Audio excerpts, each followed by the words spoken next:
Hey everyone, Tyson the Subaru specialist from Subaru Prince George here. Today we're taking a look at the 2023 Subaru Outback Wilderness in that color that you see everywhere on all the commercials, the Geyser Blue. And this video is probably doing it a disservice with the color.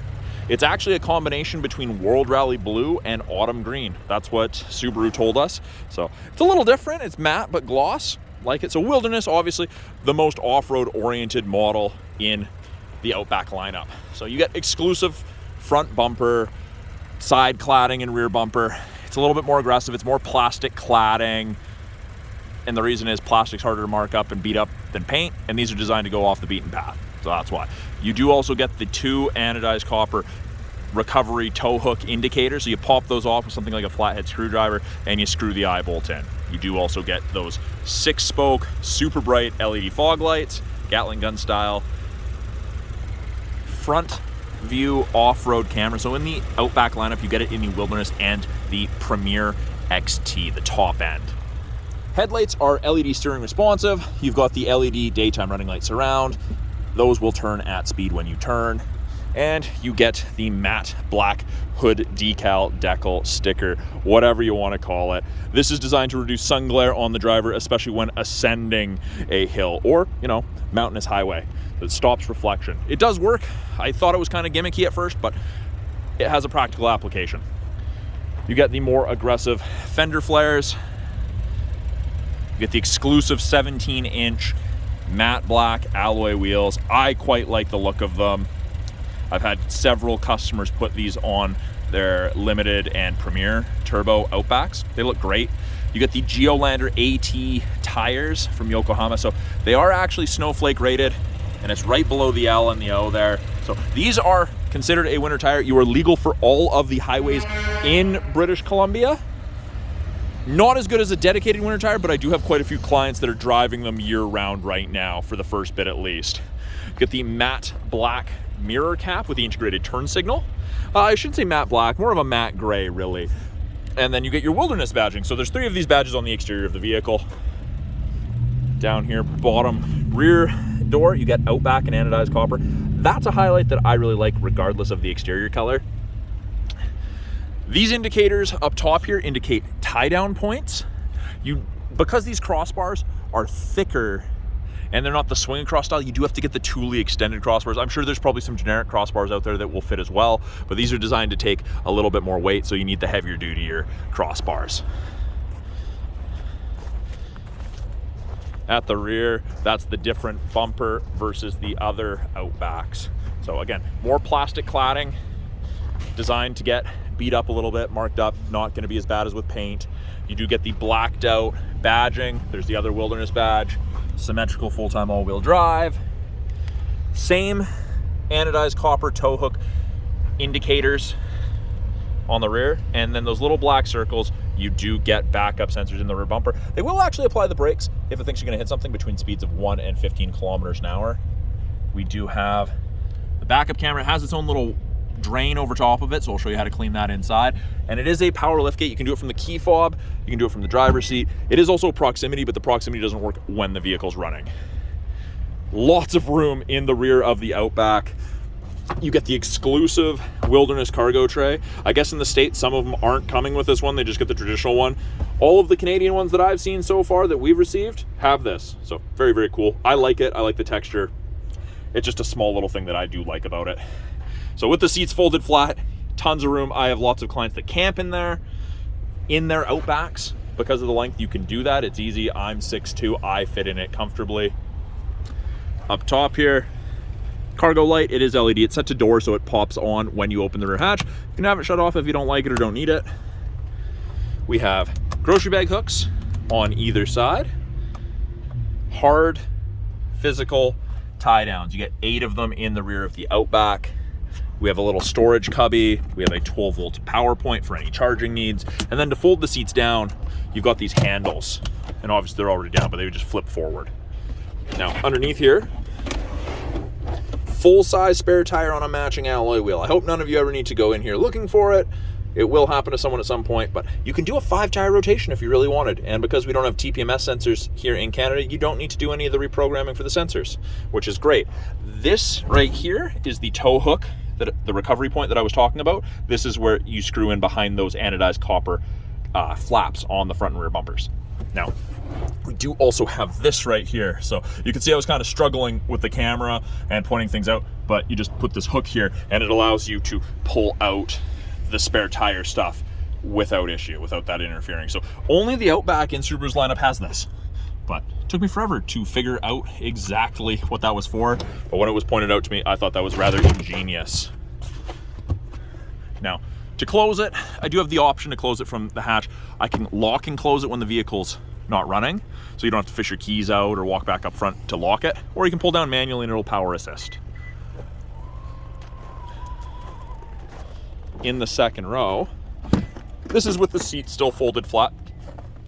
Lots of storage. Now, the back of this is not cloth. It's not the same material as a cargo tray, but it's kind of rubberized. It's almost like the seating surface of the seats themselves, but you don't have to worry about pet hair working its way in, and it's protected when it's folded down. We, of course, have the tethers for child seats if you need them. We do also have the anchors here, and it's just right here. They hide right behind, and it's just this little fold-down flap that you tuck back in. They have the indicators for it. Lots of room in the second row. Again, taller guy, I fit back here comfortably. Leg room, headroom is not an issue. These seats do recline a little, and again, this is hard to do while holding a camera, but you lift and you push, and you can see it reclines a decent amount, enough to make someone a little bit more comfortable. There is a fold-down armrest with 1 or 2 cup holders, depending what you and your passengers want. I'm gonna put that back up. The outer 2 seats in the Wilderness Outback are heated with high and low. We have USB-C and A chargers.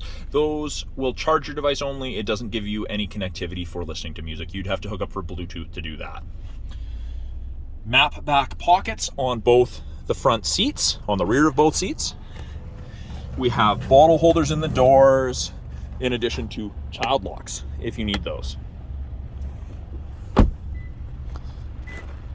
It is the proximity key. Of course, it's not going to work right now because it's running, but to lock it, so long as the key's within 46 inches, you just press and hold. It's beeping at us because the key is inside the vehicle and the vehicle's running. And then to unlock it, you would just put your hand in and it would unlock. We got those Wilderness tags along with more anodized copper stitching. You've got your window locks, power mirrors, bottle holder with storage, and it is a power driver seat including lumbar. Now, the seating material itself, this is the StarTech, so it's 20% recycled plastic. The rest is synthetic. It's non-perforated. It's easy to clean. That's the idea behind it. That's one of the big appeals to me in this vehicle is the seating material. We've got Subaru Wilderness there, adjustable headrest. Now, something that I see mentioned online quite a bit, the pedals. So prior to 2023 in the US, they came with the aluminum alloy pedal covers. Not in Canada. We get the rubber ones. Not sure what the reason is for that, but that's how they are. Get the Wilderness floor mats. Only the front ones have the Wilderness badge. The rear ones do have this pattern, but not the badge. We have the ability to open the rear hatch, control the brightness of the gauges, and then for the proximity tailgate, you can deactivate that if you don't like it, or if it's getting in the way when you're loading something on the roof. On the inside, the steering wheel itself is tilt and telescopic. So you can adjust it to drivers of all heights, varying arm lengths and leg lengths. Easy to lock it back in place. That is just down here, right there. And it is very stiff, and that's what you want. Now, the steering wheel itself for 23 is different than the 2022s. They've changed mostly the left-hand side here. So volume is now a side-to-side switch instead of this. This will switch between information screens and changes depending on what you want to look at. If you get a little indicator that pops up, little red or orange indicator, you can press this, it'll tell you what it is. Let's see here if I can, towards the end of the video, I'm gonna see if I can get the seatbelt alarm to go off, and we'll pull it up, and that will make sure that it actually shows that. You can accept calls, you can hang up or decline, you can mute, you can make your voice command calls, source switches from AM to FM to satellite to Bluetooth to whatever music sources you have. The right-hand side, we've got our adaptive cruise control and our lane centering. both of those systems use the 2-color stereo EyeSight cameras there that Subaru has, and that is the most up-to-date EyeSight system that they have. It's EyeSight 4.0, which wider field of view, it notices pedestrians and cyclists much more quickly. So I have both the adaptive cruise and the lane centering turned on, turned off, and then back on. So above 60 kilometers an hour, if the cameras can see the road lines, it'll illuminate the grayed out lights white on whichever side it can see, and it'll actually give you gentle steering input to help keep you in the middle of your lane. I didn't think I'd like it. It's great for long distance travel. You're way less fatigued at the end of the day. Heated steering wheel. This is a whole heated wheel. Normally it didn't heat between here, but Subaru's made that change, so it heats everywhere. There's a little dead spot right here, and I'm assuming that's where the wiring connection comes out and spreads out with the heating elements, but that's that. No one's holding down here anyways. And it has copper highlight. I like this. It's like the outdoor Crosstrek with the goldy yellow. I like this color a little bit more myself. We do have paddles. Downshift, upshift if you want to manually select your own gears. I used it in my Crosstrek to slow myself down going downhill so I wasn't riding my brakes. On the side mirrors, I don't know if you can see it, you've got these little black screens, and it illuminates like so whenever someone's in your blind spot on the corresponding side. So it's not a substitute for shoulder checking, but it is a great aid. 11.6-inch touchscreen, has been broken into 3 portions. And I'll start at the bottom because this is where they really made changes for the 23 model year. They changed this. Heated seats are on the front screen now, that you don't have to go into the climate and then select which side to do that. It's also got the direction of the airflow and driver passenger all in the same one. If you take a look at my 2022 videos, and go to the infotainment climate control portion, you'll notice that this is much better, in my opinion. Much more user-friendly. This will disappear after a certain amount of time of no input from a driver, so you don't have to press X after you start driving, it just disappears like that. Fan strength button is larger, which is great. Middle portion here, you can turn off the stop start. It's easily accessible. Home screen button. You've got access to the My Subaru app once you've registered the vehicle in your name and set up your account. Apps, you get wireless Android Auto, wireless Apple CarPlay, radio, media, Bluetooth. Put it in reverse. Backup camera pops up, rear assist braking, parking sensors are on. You can see the top of the bumper there, so you have something to relate to. And as I twist and hold this back, get fluid draining over top of the camera. So it's not perfect. It's not like having a windshield wiper on it, but it does make a difference after driving in slush or down dusty roads. You don't have to get out and clean your backup camera yourself. Top portion here, they've got 4 different screens. What you're listening to, water temp, oil temp, average speed. You can change those widgets around really easy, but these are the ones that most people typically enjoy. Weather, that's part of the satellite radio trial. And then we've got dual function X mode. Now, this is actually something that I just noticed in the 23s versus the 22s. If I'm on the radio one and I press on it, it takes your main screen to the radio. Just like for the weather, it just took it there when I accidentally pressed it. But this is where you have access to X mode. So in the wilderness Outback, you get snow and dirt, normal X mode. X mode pops up there. And then deep snow and mud, which is an amazing feature. So it deactivates traction control, allows for excess wheel spin, chews you out of that gross situation, the sand, the snow, the gravel that you're stuck in. It's phenomenal. Takes a very capable vehicle, makes it more capable. So we do still have physical buttons on the side for climate if you want. This turns on your heated mirrors, back window, and area of the windshield where your wipers sit. We have our wireless charger here. This white light will go blue when it's charging. So there's not a lot of room, so some phones with cases are not going to fit, just so you're aware. And USB A and C for charging, aux for listening to music, park brake, pull up to turn on. And if your foot's on the brake and you push down, it will come off. If your foot is not on the brake, it won't. And actually, I'll show you what that looks like. So I've turned it on, my foot is not on the brake, put that back in park, and I push down. It says to press the brake. So foot's down on the brake, I push down, off it goes. To the right of the shifter, we have the view button, which brings up your front camera. It's almost 180 degrees, so it does have applications outside of off-road trail use. It's great when you're pulling out between 2 vehicles in a parking lot if you can't quite see. You can see what's coming before you get the passenger compartment out into traffic. Automatic transmission, shifter, manual mode where you use your paddles. Really deep cup holders. You do get one cup holder razor with this. These are available as an accessory. I think they're like $6 or something, but it makes it so that your medium-sized beverage doesn't just sink to the very bottom. Makes it much more easy to grab. Center console, we've got a card holder or change tray. Then we have storage. There's a 12-volt outlet in there, and there is a place for you to run a cord if you're charging anything, so you don't crush the cord. Now, I brought this 23 brochure in here with me because I wanted to show, it doesn't mention in the brochure on the Wilderness side anything about aluminum pedals. You're probably gonna have to pause the video and read it. It's a little shaky here. But interestingly enough, on the Onyx, third from the bottom there, it does say aluminum alloy pedal covers. We do have an Onyx in stock. I did confirm they do come with the aluminum alloy pedal covers. So I'm not sure why they come with the Onyx but not the Wilderness. So just something interesting that I noted after reading online. Up top here, this is my favorite feature ever in any vehicle. It doesn't matter what it is. Auto dimming mirror. There's no switch to flick like the old school ones. It's got a light sensor. If someone has their high beams on, automatically dims. It's the best thing ever. And if you have a garage door, you've got 3 home link buttons, so you can hook up your garage door to your mirror, so you don't have to carry an opener with you. No chance of losing it. There's an integrated compass there as well. We have sunglass storage. We've got SOS and roadside assistance / concierge service. That's part of the 3-year trial to the My Subaru connected services that you get with most new Subarus.